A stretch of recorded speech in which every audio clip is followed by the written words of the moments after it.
Throughout Series 11, you would be forgiven to think that Chris Chibnall was taking the show back to basics, abandoning all lore connections after the very canon-heavy Stephen Moffat era. What I wasn't expecting with Series 12 is that we'd be diving straight back into the lore at full speed. I never quite expected that we'd be talking about the Morbius Doctors by the end, but there we go. But we're not here to talk about that. Series 12 brought along many surprises to the fold, such as the return of the Master, after being seen dead at the end of the Doctor Falls. The very long-awaited return of Captain Jack, who hadn't been seen since Miracle Day 9 years ago.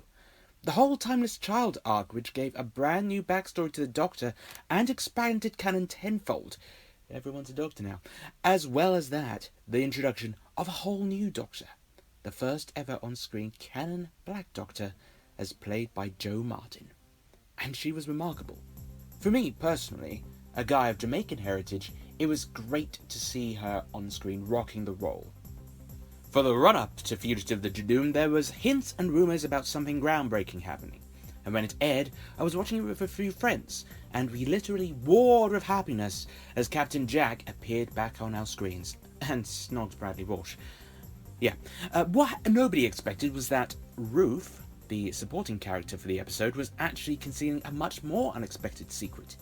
That she had been chameleon-arched as a Time Lord and was actually the Doctor. But wait, that's impossible, everyone thought. The Doctor. There's 14 Doctors. There's no room for another unseen incarnation after John Hurt's War Doctor. Unless it's future? Is it past? What is it? Nobody knew. But no, she stood there proudly, fully in control, power stance and all, declaring that she was the Doctor.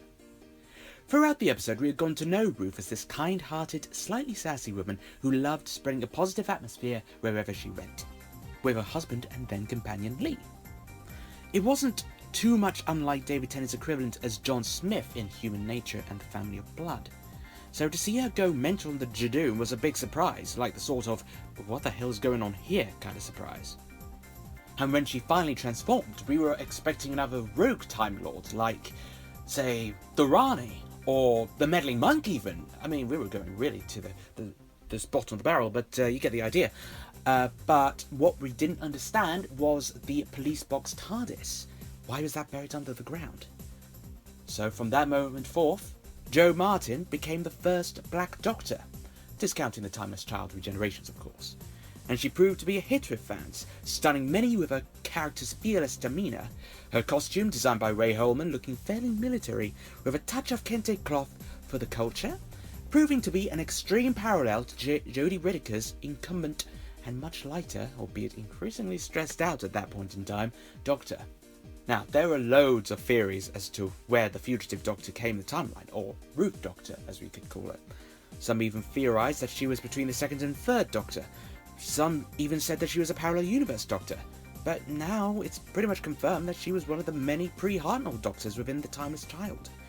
But it still doesn't explain the TARDIS shell being a police box before the comedian circuit broke. So I suspect there's more to this than meets the eye. Unless, of course, the TARDIS has been taking that form whenever the Doctor has been the Doctor, and with each culminative reset, it just goes back to ground zero, and everything just has a strange sense of deja vu. What's happened here is both amazing and yet a tiny bit irking at the same time. As of now, none of us know what's going to happen with the Ruth Doctor, but it was certainly a minefield of unfortunate implications, because basically, casting the first Black Doctor is great. It's something that should be a statistical inevitability at this point, so it's going to happen sooner or later.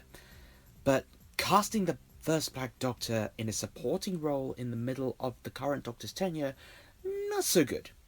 Obviously, I'm not going out of my way to call out foul play, because obviously the episode was written before she was cast, and they've already intended to get a new mid-series Doctor.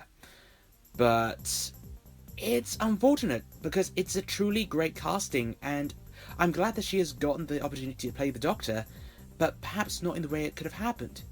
And that's speaking from my perspective as someone of Black heritage, but seeing her as the 14th Doctor potentially would have been such a cool way to just have her be cast, because she's genuinely well suited to the role in my opinion. And don't get me started on her magical appearance in The Timeless Children. It was great to see her, don't get me wrong, but again, unfortunate implications. See, naturally you don't want to overshadow the incumbent Doctor. Doing a series with one Doctor while another Doctor's era is still ongoing could be seen as a little bit unfair to the current, ergo, main Doctor, depending on the medium. Like, Big Finish, that's perfectly fine, it can have any Doctor running, it's an audio thing, but having two on-screen Doctors, I don't know. And unlike the War Doctor, it doesn't look like the Ruth Doctor's life can be summed up and concluded in one episode, as it's given us a glimpse of a new world. A world with the Doctor before her development as the Hartnell Doctor, a Doctor who's potentially extremely different, who would act differently, who would behave differently, react to the similar scenarios in a completely different way to the one that we know would. A Doctor who is on the run from her own people and trying to hide. But, however, from another point of view, this could be the beginning of something new, and her adventures as the Doctor may not be done at all. Imagine if this is all a precursor to her being the 14th Doctor, as aforementioned. She would be an excellent successor to Jodie's more eccentric Davison Tennant Smith archetypical Doctor, and I'd be totally down for that.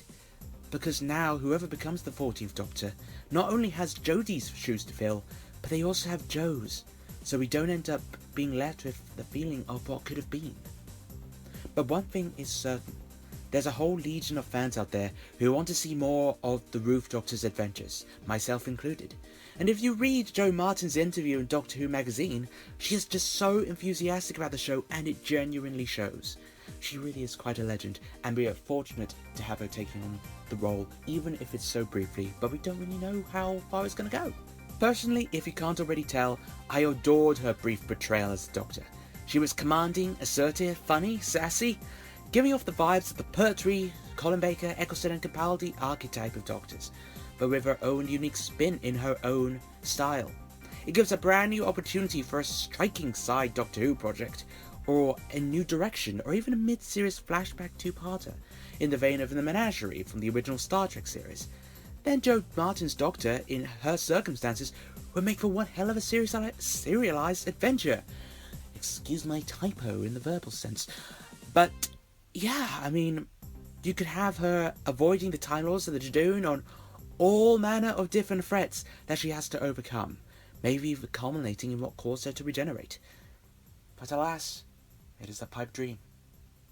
Series 13 is still to come, and we've got a long wait until that comes, so maybe we'll see her again and get answers as to where she comes in the timeline and what adventures are to come her way. But one thing is for sure, we are not done with the Ruth Doctor, and I so hope that she is not done with us, because it would be a damn shame to let this golden casting go so early and underused. Failing everything though, I'm sure Big Finish will have our backs. Much love to them. So what do you guys think about the Fugitive Doctor or the Ruth Doctor? Let me know in the comments below, and until next time, see ya!